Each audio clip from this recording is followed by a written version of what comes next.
రెండవ కొరింథీయులకు రాసిన పత్రిక 9వ అధ్యాయం 15వ వచనాన్ని నేను ఎక్కువసేపు చెప్తానని అంటలేదు, ప్రభు నాకు కొద్దిసేపు ఏమంటే చదువుతారమ్మా. 15వ వచనాన్ని ఏమని చదువుతున్నాం? చెప్ప సఖ్యము కాని ఆయన మహిమను గూర్చి దేవునికి ఏమండి స్తోత్రము అనే మాట మనం ఇక్కడ చదువుతూ ఉన్నాం. దేవునికి మహిమ కలుగునుగాక, హల్లెలూయా. ఇంగ్లీష్లో ఎట్లా ఉంది? ఇంగ్లీష్లో ఎలా ఉందమ్మా?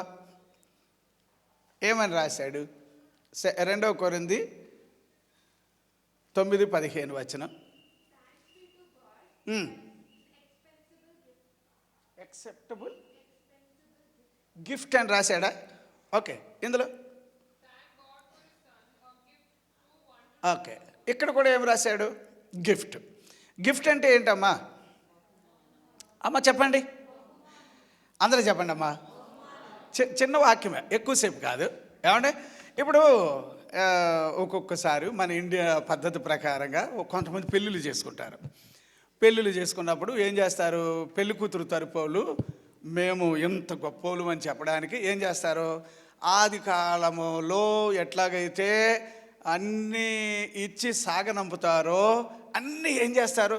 డేక్షాలు ఉంటాయి, స్టీల్ గిన్నెలు ఉంటాయి కదా, ఫ్రిడ్జ్ ఉంటుంది, టీవీలు ఉండొచ్చు, ఏదో ఒక కారు ఉంటే కారు, బంగారంతో కూడినవి, వెండితో కూడి, అసలు ఒక్కటి కాదు.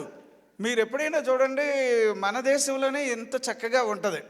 పెళ్ళికి మాత్రం మేము అన్నీ ఇవ్వగలుగుతాం మా అమ్మాయికి అని మొత్తం ఇగో ఆ రోజే డాక్యుమెంట్లు, ఆ రోజే స్థలము అన్నీ, ఇంకా ఏదో మన కట్నాలు ఇట్లాంటివన్నీ కూడా అంతే కదండి. సరే, ఇవన్నీ వచ్చిన తర్వాత పెళ్ళి అయిపోయిన తర్వాత ఇప్పుడు వాళ్ళు ఆ సామానం అంతా తీసుకెళ్ళి చెత్తబుట్టలు వేసేస్తారమ్మా. వేసేస్తారా? ఏం చేస్తారు? దాచుకుంటే మాత్రం అయిపోతుందమ్మా. ఏం చేస్తారు? ఇద్దరు కలిపి అటు ఇటు కూర్చొని బోల్డ్ బహుమానాలు వచ్చినాయి, ఎన్ని రోజులకో ఇవన్నీ కూడా మనం ఏం చేయాలి? చూడాలి. నువ్వు కొన్ని ఇప్పు, కొన్ని ఆ ప్యాకెట్లు ఇప్పుతారు కదా, కొన్ని ఇతను గబుక్కుని ఇందులో ఉన్న ఆటలు బట్టి చూడటానికి చిన్న బాక్స్, కానీ ఇందులో ఏముందంటే బంగారపు ఉంగరం. సరదా చెప్తున్నాను నేను. అంటే ఇప్పుడు ఇట్లాంటివన్నీ కూడా ఎప్పుడు చూస్తాము అంటే పెళ్ళిళ్ళ దగ్గర, లేకపోతే ఏదైనా ఒక్కొక్కసారి మన మంచితనాన్ని బట్టో, మనకున్న స్థాయిని బట్టో ఎవరైనా మనకి గిఫ్ట్ ఇచ్చారనుకోండి, అప్పుడు ఇచ్చిన వాళ్ళు ఎవరో అది మనకు తెలియాలా వద్దా? ఇచ్చిన వాళ్ళు ఎవరో అనడానికి ఏం చేస్తాం? అదే పెళ్ళిళ్ళ దగ్గర ఇక్కడ ఒకరు కూర్చుంటారు, ఇటు పక్కన ఒకరు కూర్చుంటారు. తెచ్చి ఇచ్చే వాళ్ళన్నీ ఏం చేస్తారు? ఇంత పొడిగంటు బుక్ పెట్టుకొని అచ్యుతమ్మ 400 రాస్తారు కదా. ఇంకొకరు ఎవరో వెంకట్రావు 1000 రూపాయలు రాస్తారు. అంటే అవి రాసిన తర్వాత మళ్ళీ ఎప్పుడైనా వాళ్ళ కార్యక్రమాలు జరిగినప్పుడు ఇట్లాంటివి చూసి 1000 రూపాయలు ఇచ్చారు కదా, ఇప్పుడు మనం 2000 ఇద్దాం, అట్లా కొంతమంది చేస్తారు. ఇదొక రకం. కానీ నేను అనేది అలాగే కాదు. ఏమిటో ఈ వాక్యం చదివినప్పుడల్లా నాకు అనిపిస్తుంది, ఏమండి, యెషయా గ్రంథంలో 9వ అధ్యాయం 6వ వచనంలో దేవుడు మనకు ఇచ్చిన బహుమానం ఏమిటా బహుమానం అని అంటే అది చదవండి అమ్మ. ఇప్పుడు యెషయా గ్రంథం 9:6 వచనంలో ఏమని చదువుతున్నాం? అందులో మనం చూడాల్సిన విషయం ఉంది అక్కడ. దేవునికి మహిమ కలుగునుగాక. చదవండి. ఏలయనగా మనకు శిశువు పుట్టెను. ఏమండి? మనకు శిశువు పుట్టెను. మనకు కుమారుడు అనుగ్రహింపబడెను. ఏమంటే మనకేమి ఇచ్చాడు? దేవుడు ఇచ్చిన బహుమానం ఏమిటట? మనకు కుమారుడను. ఇక వినాలి, అందరూ సీరియస్గా కూడా వినాలి. సరదాగా నేను చెప్పట్లేదు ఈ వాక్యాన్ని. ఏమంటే నేను ఎట్లాంటి అంటే వాక్యాన్ని పలు రకాలుగా నాకు ఆలోచన చెయ్యాలని అనుకుంటాను. ఆలోచన చేసినప్పుడు నాకు కొన్నిసార్లు తగిన పుస్తకాలు దొరకవు. అంటే కనీసం ఏది 10-15 పుస్తకాలన్నా నేను ఇట్లాంటి వాటి మీద చదువుతాను. నాకు కూడా ఒక్కోసారి అర్థం కాదనుకో, అది గ్రీక్ భాషలోనో లేకపోతే వేరే భాషలోనో ఇంగ్లీష్లో ఉన్న ఓల్డ్ ఇంగ్లీష్ ఉంటే నాకు కొన్ని అర్థం కాదు. అప్పుడు ఫిన్నీని వెంటనే పట్టుకొని, బాబు ఈ మీనింగ్ ఏంట్రా, ఇక్కడ ఏం రాశాడు చెప్పరా అంటాను. అంటే కొన్ని మనకు అర్థం కాదు, అది ఓల్డ్ యాన్సెంట్ లాంగ్వేజ్, ఆ ఇంగ్లీష్ మనకు రాదు. సరే, నేను మిమ్మల్ని అడుగుతున్నాను సార్, ఇప్పుడు దేవుడు మనకు బహుమానాన్ని ఇచ్చాడు. ఆ బహుమానం పేరు ఏమిటంటే, దేవుడు తన కుమారుడను మనకు బహుమానముగా ఇచ్చాను. ఏమిచ్చాడు చెప్పండి అమ్మా? ఎవరిని ఇచ్చారు చెప్పండి అమ్మా? ఎప్పుడు ఇచ్చాడు ఈయనను? ఎప్పుడు ఇచ్చాడు? 2000 సంవత్సరాల క్రితం ఆయన మనకిచ్చాడని అలా రాయాలా? ఎలా రాయాలి నాకు తెలియట్లే. 2000 సంవత్సరాల క్రితం నుంచి ఆయన ఈ భూమి మీద ప్రవేశించాడంటారా మనిషిలాగా? ఎలాగ ఇది కొంచెం కష్టంగా లేదా? నాకు కూడా అది ఎట్లా డీల్ చేయాలో కొంచెం నాకు కష్టం అనిపించింది. 2000 ఇయర్స్ క్రితం ఈ మానవ మనుగడలో ఎవరు కని విని ఎరుగని ఒక అద్భుతమైన కార్యం ఏమిటంటే, దేవుడు తన కుమారుని, బాబు నాన్న నిన్ను నేను ఇక మనుషులకి ఇచ్చేసానని ఇచ్చేసాడు. అంతకుముందు ఆయన ఈ భూమి మీదకి రాలేదని నేను అన్నాను. అంతకుముందు ఈ భూమిని గురించి కానీ మిగిలిన గ్రహాల గురించి కానీ ఆయన చేసిన పని గురించి కానీ ఆయనకి తెలియదని నేను అన్నాను. భూమి రవ్వంతయు లేనప్పుడే ఆయన ఉన్నాడు. కాకపోతే నేను నిన్ను ఎవరికి ఇచ్చేస్తున్నాను చెప్పండి అమ్మా? మనుషులకి ఇచ్చేస్తున్నాను నిన్ను అని అంటే, అట్ట ఎలా డాడీ అలాగ ఇచ్చేస్తావు నన్ను? మరి నీకు వద్దా? అర్థమవుతుందమ్మా? మీకు అర్థమవుతుంది? ఇది కొంచెం ఆలోచన చేయండి. ఇప్పుడు మన పిల్లల్ని ఏమంటే పెంచుకుంటాం, ఎంతసేపు మన పిల్లలు ఎక్కడ ఉండాలనుకుంటాం? నా చుట్టూనే ఉండాలంటాం. కానీ టైం వచ్చినప్పుడు ఏం చేస్తాం? పిల్ల నువ్వు అలాగంటే కాదు, ఏం చేయాలి? నువ్వు ఒక ఇంటిదాన్ని అవ్వాలి, నువ్వేం చేయాలి? మనలో మాట. అయినా కూడా మనసంతా దేవులాడుతుంది. ఏమని? బాబోయ్ నా బిడ్డని నేను పెళ్ళైతే చేశాను, కానీ ఆ పిల్ల బాగోగుల కోసం నేను మొత్తం తప్పించిపోతాను, ఏమైనా కూడా చేసేస్తాను, కష్టం వచ్చినా కూడా ఊరుకోను, బాధ వచ్చినా ఊరుకోను. అంటే ఇప్పుడు నేను అనుకుంటున్నాను, ఇప్పుడు నాకు అనిపించిన విషయం ఏమిటంటే, యేసు ప్రభువుని దేవుడు మనకు ఎలా ఇచ్చాడు? బహుమానంగా. అమ్మ ఈ బహుమానాన్ని మీరు ఎవరైనా కూడా కొంచెం మోకాళ్ళేసి, అమ్మ నేను ఈ బహుమానం గురించి తెలుసుకోవాలని అడగండి. నేనంటే అంటున్నాను, నేను ఇది తెలుసుకున్నాక చెప్పలేని వేదన, చెప్పలేని బాధ. అస్సలు ఒక్కొక్కసారి అనిపిస్తుంది, ఇచ్చినోడు ఎట్టాంటివి ఇస్తాడు? బైబిల్ వాక్యాల్లో యాకోబు పత్రిక 1:17 ప్రకారంగా ఇచ్చేవాడు ఎట్టాంటివి ఇస్తాడని ఉందమ్మా. ఎట్టాంటివి ఇస్తాడు? అంటే ఇప్పుడు దేవుడే ఇచ్చాడు అంటే అందులో లోపం ఉంటుందా? అందులో విలువ లేకుండా ఉంటుందా? అందులో ముఖ్యం ఏమీ ఉండదా? దేవుడే మనకిచ్చాడు అని అంటే, ఇచ్చిన వాటిల్లో ఇంతకన్నా శ్రేష్టమైనది ఇక ఆయన దగ్గర కూడా లేదనుకోండి. అబ్బా మీరు ఆలోచన చేయాలి. అందుకే నేను అంటాను, ఆ వచనాన్ని పట్టుకొని, యేసు ప్రభుని నాకు ఇచ్చాడు దేవుడు. ఎలాగిచ్చాడంటే ఆయన మామూలుడు కాదు. ఇప్పుడు నేను ఆ భాగానికి వెళ్ళడానికి నాకు టైం అనుకూలం అయితే నేను దాని మీద మాట్లాడతాను. కాకపోతే ఇంత మంచి బహుమానాన్ని నీకు ఇచ్చాక, ఏమండి ఇప్పుడు ఎలాగుందంటే, గిన్నెలో తేనె పోసుకున్నాక అదట చేదుగా ఉంటుందట, తీయగా ఉంటుందట. ఇది తేనె ఎలాగుంటుంది? తేనె రుచి చూడొద్దు, యెహోవా ఉత్తముడని చూడాలా వద్దా? సరే చూడటం లేదు, రుచే తెలియదు, అప్పుడు ఎలాగ సార్? ఏదో రంగు అలాగుందని చెప్పి అలాగనుకుంటే సరిపోద్దా? నేను అంటాను, ప్రభు నీకు ఇచ్చిన బహుమానాన్ని ఎప్పుడైనా నువ్వు తెరిచి చూచావా? ఇదే నా ప్రశ్న, అంతకన్నా ఏమీ లేదు. ప్రభువు నీకు ఇచ్చిన బహుమానాన్ని, ఇక పెద్ద పెద్దోళ్ళు మేము ఇన్ని సంవత్సరాలు బోల్డ్ అంత మాకు అనుభవాలు అన్ని పక్కన పెట్టండి అయ్యా. ఇప్పుడు కూడా నేను అంటున్నాను, ఈ బహుమానాన్ని నువ్వు ఎప్పుడైనా తెరిచి, దిస్ మచ్ వాల్యుబుల్ అనే మాట నీకు ఎప్పుడైనా అర్థమవుతుందా? నాకు ఇందులో 2 ప్రశ్నలు వేస్తాను మీకు. ఒకటి, ఇచ్చిన ఆయన ఎవరో? ఇచ్చిన ఆయన దేవుడు, ఏమంటే తండ్రి అయిన దేవుడు. మరి ఇప్పుడు ఆయన తండ్రి అయిన దేవుడు అని అంటే, ఇప్పుడు ఆది కాలాల్లో దేవుడు అని అనగానే చాలా రకాలు భయపడిపోయేవారు. ఏమంటే కొత్త నిబంధన వచ్చిన తర్వాత యేసు ప్రభు ఈయన్ని కూడా ఎలా పెట్టాడంటే, ఆయన తండ్రి అయితే ఈయన్ని కూడా ఎలా పెట్టాడు? 9వ అధ్యాయం 6వ వచనంలో ఏమని చదువుతాం? అందులో ఆయన మనకెవరో, ఏమండి ఈ బహుమానాన్ని ఒక్కసారి అలా చూస్తుంటే యెషయా గారు చూస్తున్నాడు. బాబోయ్ ఆశ్చర్యకరమైన వాడు ఎవరండి ఈయన అంటే, అప్పుడు ఈ కుమారుడు ఎటువంటి కుమారుడు? ఎట్లాంటి బహుమానం? ఎటు చూసినా యేసు ప్రభువుని యెషయా గారు చూసి అంటున్నాడు, రాస్తున్నాడు, ఆత్మవశుడై దేవుడు మనుషులకు ఈ అబ్బాయిని ఇచ్చాడు. ఈ అబ్బాయి ఎవరు అంటే ఆశ్చర్యకరుడు, ఆశ్చర్యకరమైన కుమారుడు. బాబోయ్, అక్కడితో ఆపేశాడా? ఇంకేమన్నాడు? బలమైన కుమారుడు. ఏ కుమారుడట చెప్పండి.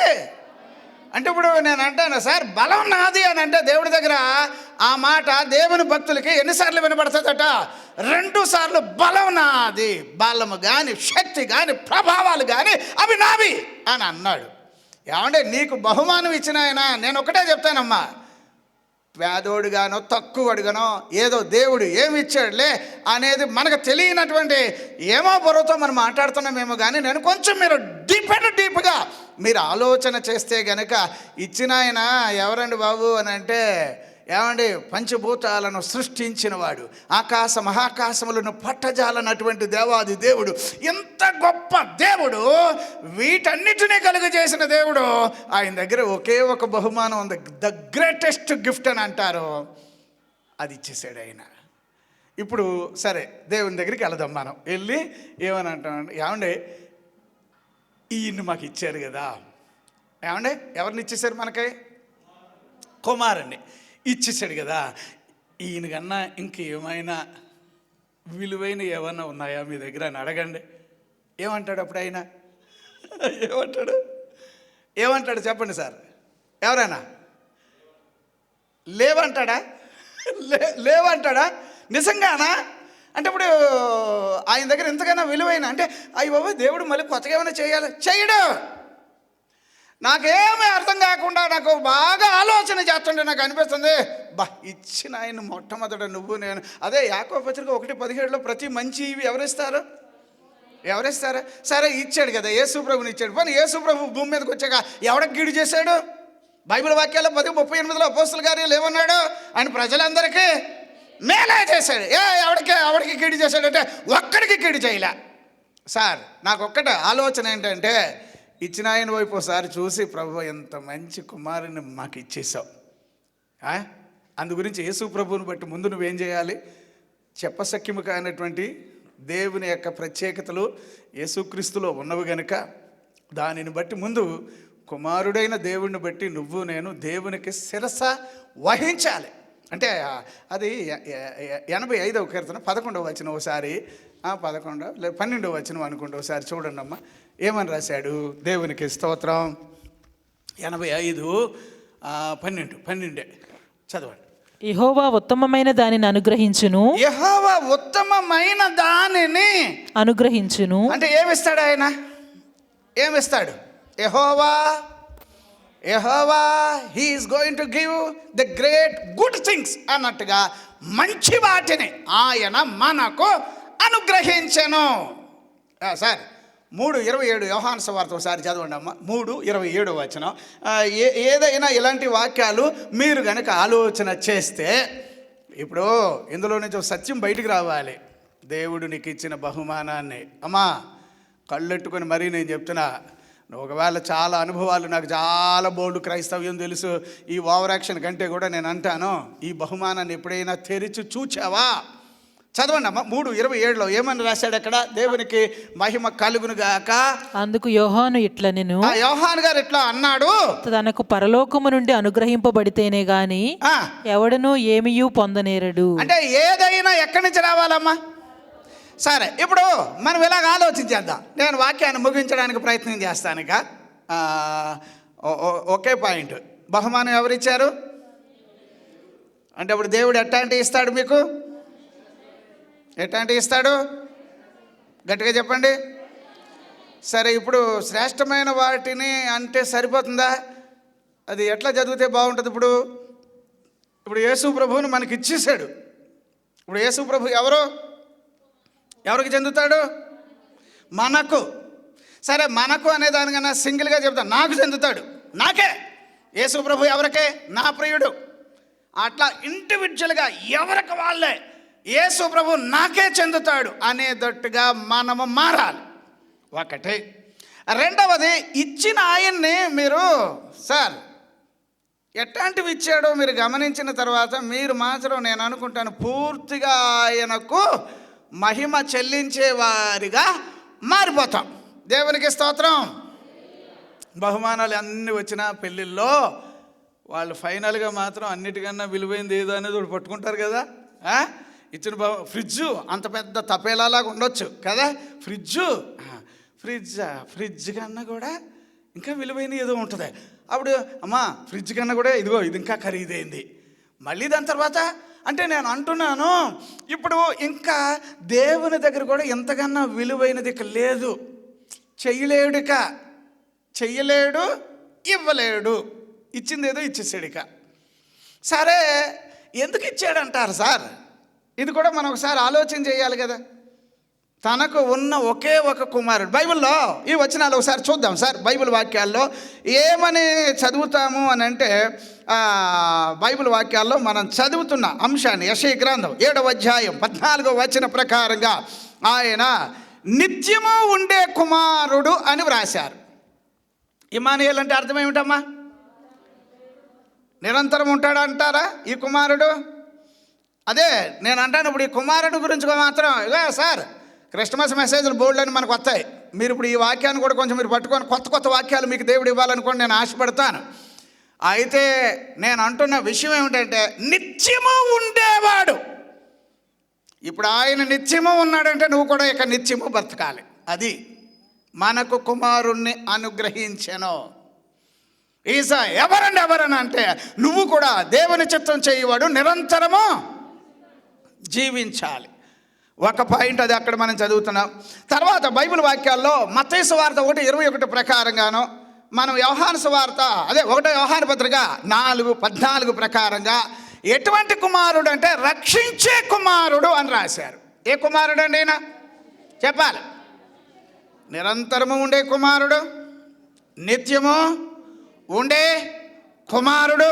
బైబిల్ వాక్యాల్లో ఏమండి ఇది కూడా మనం ఆలోచన చేస్తే మత్తయి సువార్త 3:17 ఏమండి 2వ పేతురు 1వ అధ్యాయం 17వ వచన ప్రకారంగా ఇతడు నా ప్రియ కుమారుడు.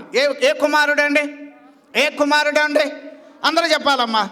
నా ప్రియ కుమారుడు. ఇప్పుడు ఎంత ఖరీదైన, ఎంత ఇష్టమైన, ఎంత ముఖ్యమైన బైబిల్ వాక్యాల్లో అద్వితీయ కుమారుడు అని రాశారు. ఏ కుమారుడు అండి? ఆయన నీకు ఇచ్చిన తర్వాత ఏందయ్యా నువ్వు ఇంకా ఎలాగా అంటే క్రిస్మస్ చేసుకోవాలా వద్దు, చేస్తే ఏమంటారో, ఎంతకన్నా ఖరీదైన బహుమానం నీ ముఖానికి ఎవరెవరు.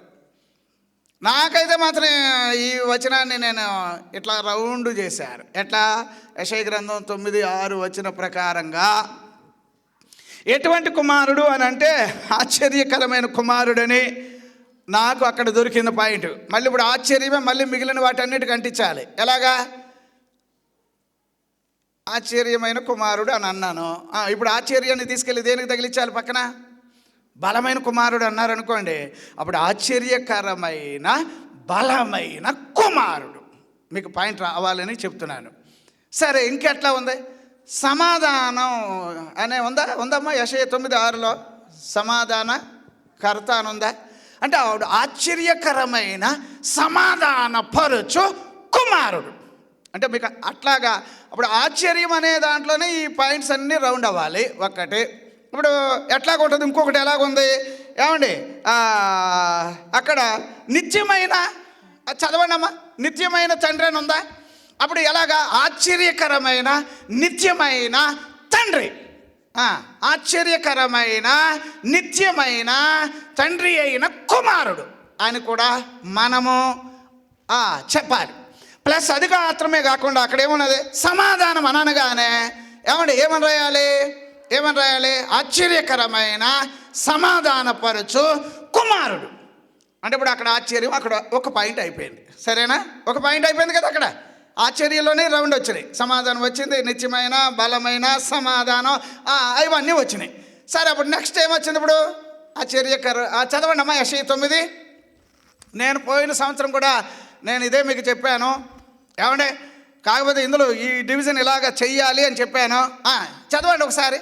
ఆశ్చర్యకరుడు, ఆలోచనకర్త. ఇప్పుడు ఆలోచనకర్త అని అనగానే ఇప్పుడు ఎలా చెప్పాలి? ఇప్పుడు ఆశ్చర్యకరమైన ఆలోచనకరమైన కుమారుడు అంటే ఏ రోజుకి ఆ రోజు యేసు ప్రభువుని నువ్వు గమనిస్తే గనక, సార్ దేవుడిచ్చిన బహుమానం సార్, దేవుడిచ్చిన బహుమానం సార్, ఈ బహుమానాన్ని రోజు నువ్వు ఆలోచన చేస్తే ఎప్పటికీ నీకు క్రొత్తగా కనిపించేవాడు ఎవరంటే ఆశ్చర్యకరమైన ఆలోచనకరమైన కుమారుడు. దేవునికి స్తోత్రం.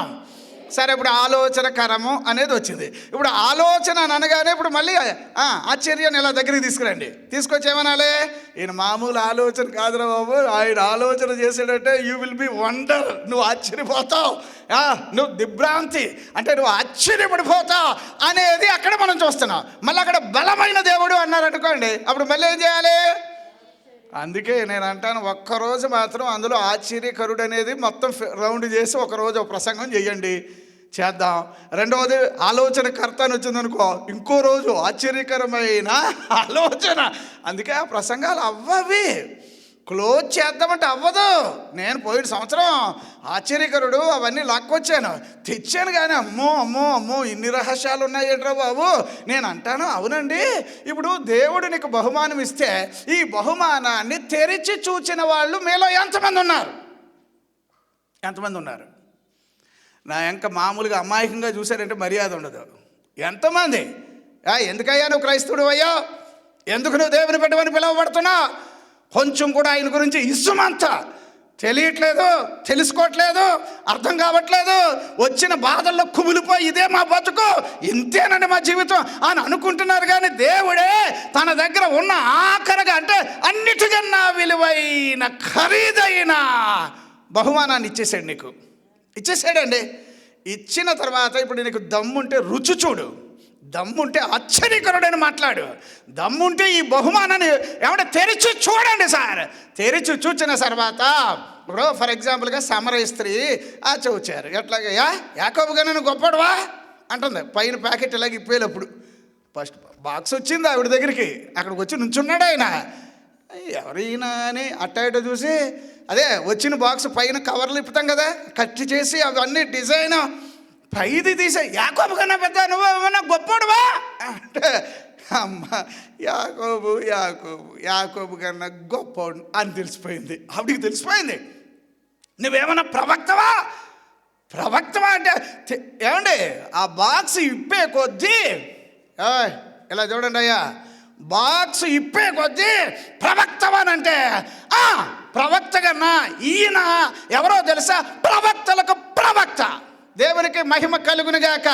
బైబిల్లో మొత్తం మీరు చదివితే ఎంతమంది ప్రవక్తలు ఉన్నా యేసును దాటి అవతలకి వెళ్ళడానికి ఎవరికి దమ్ము లేదు. ఎందుచేత అంటే అంత స్పెషల్ అయినా. సరే, ఆవిడ అలాగా వెళతా వచ్చింది. చివరికి ఏమండి అందరూ రుచి పట్టారు ఏంటంటే, మామూలు గిఫ్ట్ కాదు, ఈయన మామూలు బహుమానం కాదు అని, ఈయన నిజముగా నా రక్షకుడు, నీ రక్షకుడు, మనందరి రక్షకుడు అని వాళ్ళు స్టేట్మెంట్ ఇచ్చారు. బాక్స్ తెరవండి సార్. ఏం చేయాలమ్మా చెప్పండి సార్? వచ్చిన గిఫ్ట్ అలాగే పెట్టుకుంటారా? ఏమండి అర్థమవుతుందమ్మా? ఏదో కష్టపడి ఒక అమ్మగారు ఒక బాబుని చదివించి ఫారెన్ పంపించిందట. ఫారెన్ పంపించిన తర్వాత ఆయన మొదట ఆలోచన ఏంటంటే, అప్పులు తీరిపోవాలి, మా అమ్మగారు నేను వచ్చేటప్పటికి పెద్ద బిల్డింగ్ కట్టుకోవాలి, ఆ బిల్డింగ్లో అమ్మ సంతోషంగా ఉండాలి, ఎందుకంటే ఆమె కష్టార్జితం వల్లనే నేను ఈరోజు ఈ దేశాలకు వెళ్ళాను అని. అక్కడికి వెళ్ళాక ఏ సమయంలో డబ్బులు వచ్చినా కూడా చెక్ రూపంలో అన్నీ పంపించేస్తున్నాడట. డబ్బులు పంపించేస్తుంటే ఈ అమ్మగారు ఏమనుకుంటుంది, బాక్సు అదే పోస్ట్ మ్యాన్ తేగానే, అయ్యో మా బాబు నాకు ఇదిగో ఈ పేపర్ పంపించాడు. పేపర్ పంపించాడు. ఆ పేపరు ఆమె లోపల పడుకున్న రూమ్లో, మా అబ్బాయి బతికున్నాడు, మా అబ్బాయి నాకు బాక్స్ ఇగో ఈ పేపర్ పంపించాడని అలాగ అంటించుకున్నదట. ఇలాగ లైన్గా ఇలాగ అంటించుకుందట. ఏమండే ఆ అబ్బాయి ఏమో అక్కడి నుంచి వచ్చేటప్పుడు అనుకున్నాడట, దగ్గరికి 2-3 సంవత్సరాలు అయిపోయింది, మా అమ్మగారిని కూడా నేను ఏది చూడాలి అని. ఆయన ఊహలో ఏంటి, మా అమ్మగారు చాలా కష్టపడి ఇల్లు కట్టించేసి ఉంటుంది, బోల్డ్ డబ్బులు పంపించాను, ఇక మా అమ్మగారు పేదరికం ఉండదు అని ఆయన చూస్తే, తీరా అష్ట కష్టాలు పడి ఏమంటే ఇంటికి వస్తే మునుపు కంటే కూడా ఇంకా దరిద్రంగా ఉన్నదట ఇల్లు. ఎందుకో తెలుసా? ఎందుకు? చెక్కులు వచ్చినాయి, ఏం చేయలేదు, వాడుకోలేదు, తెలియలే. ఇక ఆయన నోటు మాట లేక అలా చూసి, ఏంటమ్మా కనీసం పక్క వాళ్ళకి ఎవరికైనా చూపించినా, ఈ పేపరు నువ్వు బ్యాంకుకి తీసుకెళ్ళినా దీని నిండా ఎన్ని డబ్బులు ఉన్నాయమ్మా, ఏందమ్మా మరీ ఇలాగున్నామని చెప్పి పట్టుకొని ఏడుస్తూ, అయ్యో ఇంత కష్టం రావద్దు. మీకు కూడా నేను చెప్తున్నాను, దేవుడు తను మనలను ప్రేమించి యేసు ప్రభుని ఇచ్చేసాడు. బాక్స్ ఓపెన్ చేద్దాం. బాక్స్ ఏం చేద్దాం చెప్పండి అమ్మా, చేయండి అమ్మా. చాలా కాలం ఏదో ఈ బైబిల్ ఉంది కదా అని అలా మూతేసుకొని ఏం చేయాలి? నేను బైబిల్ కొనుక్కున్నాను, చాలా మంచి బైబిల్, కొరియా ప్రింట్ బైబిల్, ఆ బైబిల్ అమ్మో ఇది అసలు ఎవరు చదువుకోండి. నేనే ఎప్పుడు చదువుతాను? నీ మకానికే 1 సంవత్సరం అయింది, 2 సంవత్సరాలు అయింది, 3 సంవత్సరాలు అయింది. నేనేమంటున్నానంటే, ఇదో ఇప్పుడు యేసు ప్రభువుని మనకి ఇచ్చేసాడనంటే, ఆదిలో ఆయన ఎలాగున్నాడు చెప్పండి? ఆదిలో ఆయన ఎలాగున్నాడు? జగత్పునాది వేయబడక మునిపే ఎలా ఉన్నాడు ఆయన? మహిమతో, ప్రభావముతో, శక్తితో, ఆశీర్వాదంతో. సెపరేట్ అయ్యి అలా చూస్తారు. ఎన్ని రకాలైన ప్రత్యేకతలు కలిగి ఉన్నాడో అవన్నీ కూడా ఆయనలో ఉన్నాయా? ఆ బాక్సే నీకు ఇచ్చేసాడు. దేవునికి స్తోత్రం. ఇప్పుడు నీ వంతు నా వంతు ఏమిటి అంటే, బాక్స్ ఓపెన్ చేయాలి. ఇక సార్ యేసు ప్రభు దగ్గరకు వచ్చారు. మీరు యోహాను సువార్త 1వ అధ్యాయంలో కొందరు యేసు ప్రభుని అలాగే వెంబడిస్తూ ఉంటుంటే, ఆయన వచ్చే వాళ్ళని పోతే పని నాకేంటని ఆయన అలాగే వెళ్ళిపోలే. 1వ అధ్యాయంలో చదువుతాం. అంతలో ఆయన ఆగి, మీరు ఏంటి ఇక్కడికి వస్తున్నారు, ఏం కావాలి మీకు అని అంటే, ప్రభువా మేము మిమ్మల్ని చూడాలని వచ్చాము అని అన్నాడు. నన్ను చూడాలా? Okay, come and see me అన్నాడు. ఇన్ ఇంగ్లీష్లో ఆ పదం అలా ఉంటుంది. కమ్ అండ్ సీ మీ అన్నాడు. వచ్చి నన్ను చూడండి అన్నారు. ఎవడే వాళ్ళు అలా వెళ్ళారు, చూస్తూ ఉన్నారు. నేను అంటున్నా, బాక్స్ ఓపెన్ చేయి. ప్రభువు ఇచ్చిన బహుమానాన్ని, దేవుడిచ్చిన బహుమానాన్ని నువ్వేం చేయాలట? ఏం చేయాలి? విప్పండి సార్. అందులో నీకు ఆశీర్వాదాలు ఉన్నాయి, అందులో నీకు దీవెనలు ఉన్నాయి, అందులో నీకు కావలసినటువంటి మేలైన క్రియలు ఉన్నాయి.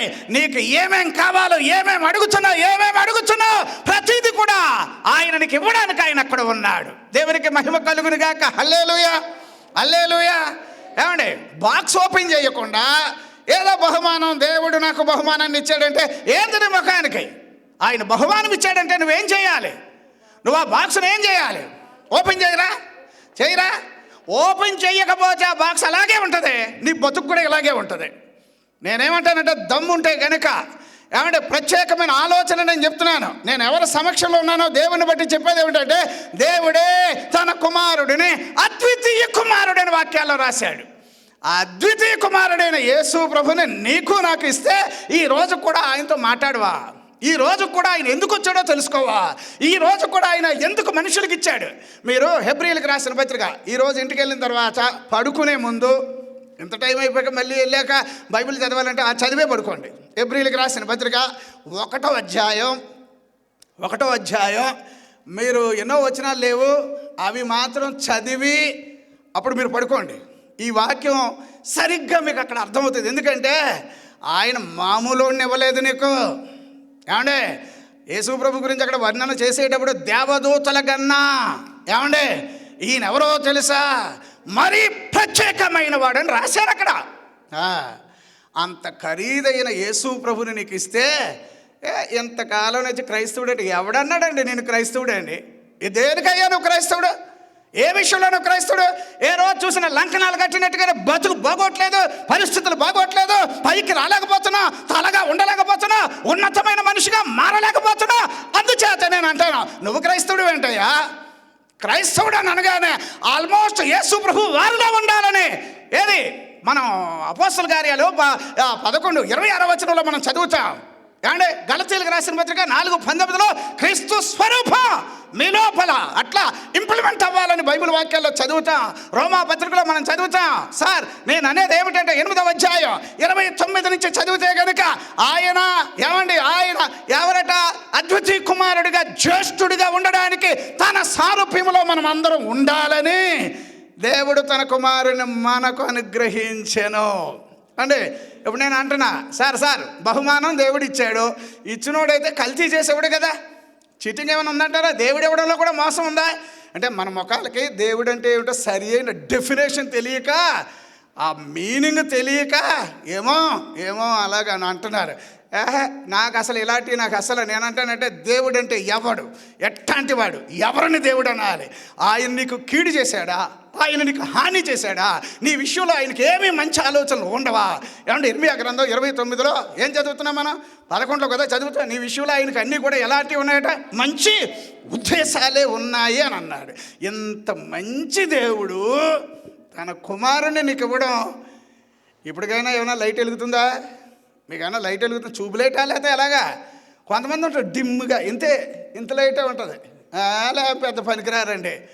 బ్రైట్నెస్ రావాలి. బైబిల్ వాక్యాల్లో ఎక్కడ చదువుతాం మనం? క్రీస్తు ప్రకాశము నిద్రించుచున్న నీవు మృతులలో నుండి లేచి బయటకు రా, క్రీస్తు నీ మీద ప్రకాశించును. ఎవరండి? యేసు ప్రభు నీ మీద ప్రకాశించారు. అందుకు నేను ఏమంటున్నానంటే, బాగా వాక్యాలు వినండి. ఈ వాక్యాలను బట్టి నేను చెప్పగలిగిన ఒకే ఒక సత్యం ఏమిటంటే, యేసు ప్రభువుని దేవుడే నీకు ఇచ్చి ఉంటే, ఇప్పుడు వాళ్ళు యోహాను సువార్తలు మనం 1వ అధ్యాయంలో చదువుతాం. వాళ్ళు వెళుతూ ఉంటే కొంచెం దూరం వెళ్ళేటప్పటికి మనం ఏదో అనుకున్నాం, ఈయన మామూలుడు కాదు అంటే వాళ్ళు బాక్స్ ఏం చేశారు? ఓపెన్ చేశారు. ఓపెన్ చేసి అలా ఏమంటున్నారు తెలుసా? ఈయన ఎవరు అంటే ఏమని అన్నారో తెలుసా? ఇప్పుడు మీరు ఒకటే మీరు వెళతా ఉంటే అబ్బా ప్రత్యేకమైన అద్భుతమైన విషయాలు వాళ్ళు చూసి వాళ్ళు ఆశ్చర్యపడి, మేము ఎవరి కొరకు ఎదురు చూచామో, ఎవరు మాకు అవసరమో ఈయన అని తెలుసుకొని వాళ్ళు ప్రభువుతోటి వాళ్ళ కాలం అలాగ వెళ్ళిపోయారు. నా మటుకైతే బ్రతుకుట క్రీస్తే, చావైతే లాభమో. నా మటుకైతే చెరసాలలో నన్ను బంధించినను, కొరడా దెబ్బలు తగిలినను. నేనేమంటున్నానంటే, ప్రభు కొరకు మాత్రం గట్టి మనుషులుగా మీరు ఉండాలి. ఈరోజు వాక్యంలో నేను చెప్పదలిసింది ఏంటంటే, యేసు ప్రభు ఆశ్చర్యకరమైన బహుమానం. ఎవడు దమ్ముండి, ఎవడికి సత్తా ఉండి, ఎవడి విషయాన్ని ఛేదించాలనుకుంటాడో, శోధించాలనుకుంటారో, పరిశీలన చేయాలనుకుంటారో, అన్వేషణ చెయ్యాలనుకుంటారో, వారి మనోనేత్రములు వెలిగించబడునుగాక. ఆశ్చర్యకరమైన సంగతులు చూడాలని నాకు ఎప్పుడు బైబిల్ ఇలా తెరవగానే ఫస్ట్ నేను ప్రభువుని అడుగుతాను, ప్రభువా రోజు చదువుతున్నాం, రోజు నేను చదువుతాను, బైబిల్ ఈరోజు చదవలేదు అనే మాట ఉండదు. నాకు అదొక ఆశ. కానీ రోజు చదువుతున్నా, ఇంకా కొత్తగా ఏమున్నాయి ఇందులో, ఏమున్నాయి అని అంటే, సార్ నిజమే, నిన్న నేను చెప్తా ఉన్నప్పుడు నాకు ఒక్కసారి ఇక్కడికి వచ్చాక యోహాను గారు యేసు ప్రభు ఇద్దరు కలిసి, వాళ్ళు చిన్నప్పటి నుంచి ఒక యవ్వన ప్రాయం వరకు వాళ్ళిద్దరు ఎలా కలిసి ఉన్నారనేది నిన్న ఇక్కడ వాక్యం చెప్తుంటే వచ్చింది అది ప్రత్యక్షత. ఇప్పుడు నేను అంటున్నా, బహుమానాన్ని దేవుడిచ్చిన తర్వాత కూడా ఇంతవరకు బాక్సే తెరవడం చేత కాకపోతే నీ అంత దుర్మార్గుడు ఇంకొకడు ఉండడం. నేనంటున్నా, క్రైస్తవుడు అయితే బాక్స్ తెరవండి, అప్పుడు ఆయన కృపాసత్య సంపూర్ణుడిగా కనిపిస్తాడు. నీకు కనిపిస్తాడమ్మా. అలాగా మనము దేవుని మహిమను చూచితిమే అని అన్నాడు 1:14 నాన్నే యోహాను సువార్తలో చదువుతాం. మనం దేవుని మహిమను బాక్స్ తెరవండి సార్. ఆయన ఎవరో ఎటువంటి వాళ్ళని ఇచ్చారు? ఏమంటే కొంతమంది ఒక్కోసారి మనకి పెళ్ళిళ్ళ సమయాల్లో బహుమానం ఇస్తారు. ఎంత పెద్ద బాక్సో తయారు చేసుకొస్తారు కదా, తీరా చేసి ఓ బాబు ఇలా కూర్చొని పేపర్లు చింపి అన్ని పక్కన వేసాక చివరికి ఒక పాలపేక ఉంటుంది. అందులో ఏముంటుంది? ఎంత కోపం వచ్చేస్తుంది. కానీ ఏమోలే, అదొక రకం. మొత్తానికి మళ్ళీ కాసేపు ఏడిపించారు అని అనిపిస్తుంది. పాలపేక ఉంటుంది అందులో. అలా చూసి ఏం చేయాలో అర్థం కాదా? కానీ దేవుడు ఎంత మంచోడండి. నేనంటాను మనస్ఫూర్తిగా, ప్రభువా నాకు ఇంతవరకు అర్థం కాలేదయ్యా, ఈ బహుమానాన్ని నేను ఎలాగ అర్థం చేసుకోవాలో తెలియలేదు.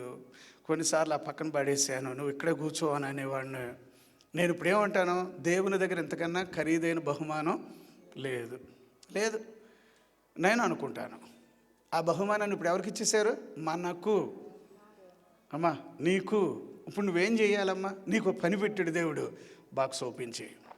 దేవుడు నీకు ప్రత్యేకంగా కనబడును గాక. అది ప్రత్యక్షత అంటారా, అభిషేకం అంటారా, ఆశీర్వాదం అంటారా, దేవుని కృపా సత్యం అంటారా, దేవుడిచ్చిన బహుమానం అంటారా, నువ్వు ఎలా కావాలంటే ఆ విధంగా ప్రభువు నీకు కనబడును గాక. అది దేవుడి వాక్యాన్ని దీవించి తన కొరకు మనలను ఆశీర్వదించునుగాక. నేను ఈ వాక్యాన్ని యాక్చువల్లీ ఇక్కడితో అయిపోలేదు, ఇంకా చాలా ప్రత్యేకమైనటువంటి వచనాలు ఉన్నప్పటికీ కూడా ఏమండి నేనేమంటానంటే మార్కు సువార్త 9:7 వచనం ఒకసారి అదొక్కటే చదివేసి మనం ముగించుకుందాం. 9:7 వచనం చదవండి అమ్మా. Praise lord. ఓకే, 10-15 నిమిషాలు అని అనుకున్నాం, కరెక్ట్గానే టైం అయిపోయింది. మేఘం ఒకటి వచ్చి వారిని కమ్మగా, ఈయన నా ప్రియ కుమారుడు. అమ్మా వినండి అమ్మా, ఈయన నా ప్రియ కుమారుడు, హీస్ మోస్ట్ బిలవ్డ్ వన్, నాకు మరీ ఇష్టమైన కుమారుడు. ఈయన మాట వినుడని. ఏం చేయండి అమ్మా అంటే ఇప్పుడు ఈ బహుమానం అంటే మనకు కుమారుడిని ఇచ్చాడంటే మోగోడిని ఇవ్వలేదు, ఏమంటే చేతగానే ఇవ్వలేదు. వినండి సారి వాక్యాలు పట్టుకుని లాగి ఇందులో ఉన్న సత్యాలు బయటకు తీసుకొని నాతో మాట్లాడే కుమారుణ్ణి ఇచ్చాడు. దేవునికి స్తోత్రం. ఆయన మాట వినండి. ఏం మాట్లాడతాడు నీతో? బాక్స్ ఓపెన్ చేస్తే, బైబిల్ తెరిస్తే నీతో మాట్లాడునుగాక, నీతోనే మాట్లాడునుగాక.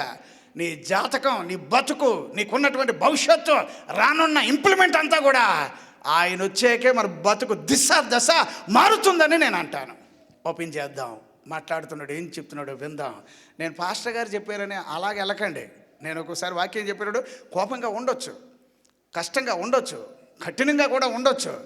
అందుచేత మీరు ఆ లెవెల్లో చూస్తే మరి పాస్టర్గా ఉన్నాను కాబట్టి నాకు కొన్ని విషయాలు తెలిసి ఉండొచ్చేమో, ఉండొచ్చేమో, అది కాదండి, పక్కన పెట్టేశాం. వాక్యం లోపలికి వెళదాం. దేవుడు నీ మనోనేత్రములను వెలిగించునుగాక. ఇప్పుడు ఆయన మాట వినాలి. అది కుమారుని ఎందుకు ఇచ్చాడమ్మా కుమారుని? ఈరోజు కూడా వినవేందయ్యా, ఈరోజు కూడా దేవుని మాటేనో, వాక్యం చెప్తేనేమో నా గురించి చెప్పాడని చెప్పి అవసరమైతే ఏం చేస్తాం, ఇక్కడికి వస్తాం, చర్చికి వెళ్తాం. వెళ్ళయ్యా, నువ్వు వెళ్ళేది ఉన్నప్పుడు దేవుడు ఏం చేస్తాడు, ఆ ప్లేస్లో ఇంకా కొంతమందిని తీసుకొస్తాడు. నాకు అదే ఎప్పుడు కూడా నేనేమనుకుంటానంటే, మీరు ఏదో చాయ్ చుక్కలు ఇస్తారనో, ఏదో ఇంత అన్నం పెడతారనో, ఇవన్నీ నాకు అస్సలు లెక్కలేదమ్మా. ఇక నేను ఇంకా చెప్తున్నాను, నీ కానుక కంటే కూడా నువ్వే దేవునికి ముఖ్యం. నా పాలసీ అది.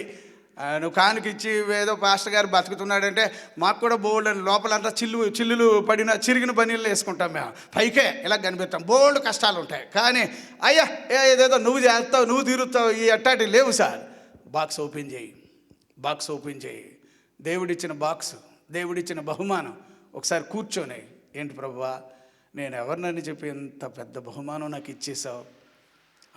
ఆయన గట్టిగా పట్టుకుని బాక్స్ ఓపెన్ చేస్తే కార్లు ఉంటాయి నీకు, స్థలాలు ఉంటాయి నీకు. సార్ చూడండి అమ్మ అలాగే కింద పొలాలు ఉంటాయి నీకు, పొలాలు ఉంటాయి, మంచి భవిష్యత్తు ఉంటుంది, ఎప్పుడు ఎదురు చూడలేని ప్రత్యేకత ఉంటుంది, ఎన్నడూ చూడలేని ప్రత్యేకత. ఎందుకంటే ఆయన నడిచిన ప్రత్యేకత, కూర్చున్న ప్రత్యేకత, నీతో మాట్లాడిన ప్రత్యేకత. అందుచేత ఈ యేసు నాకు చాలు. దేవుడి వాక్యాన్ని దీవించునుగాక. ప్రార్థన చేస్తాను.